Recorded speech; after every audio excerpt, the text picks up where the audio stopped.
அந்த sting operation.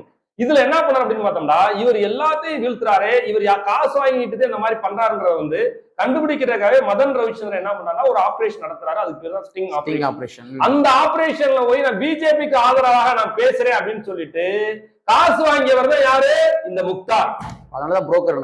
அதனாலதான் broker அப்படின்றேன். ஊடகம் நெறின்னு ஒன்று இருக்குல்ல, அறம் ஒன்று இருக்குல்ல, அறம் தான் என்னன்னே தெரியாத ஒரு ஊடகவியலாளர் பத்திரிகையாளர் யார் அப்படின்னா தமிழ்நாட்டுல அது முக்தார் மட்டும்தான். கோச்சுக்கிறாங்க.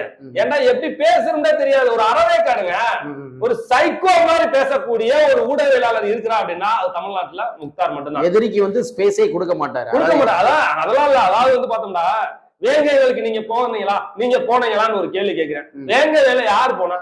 விடுதலை சிறுத்தை போனாங்க. விடுதலை சிறுத்தை மாவட்ட செயலர் போனாங்க. கோபிநாடு விடுதலை சிறுத்தை தானே. அப்ப அவர் இங்க வரணுன்ற அவசியம் இல்லையே. அவர் சென்னை அந்த பகுதியில் இருக்கும் பிரச்சனையை பார்த்தாலே போதுமே. ஒவ்வொரு பகுதியும்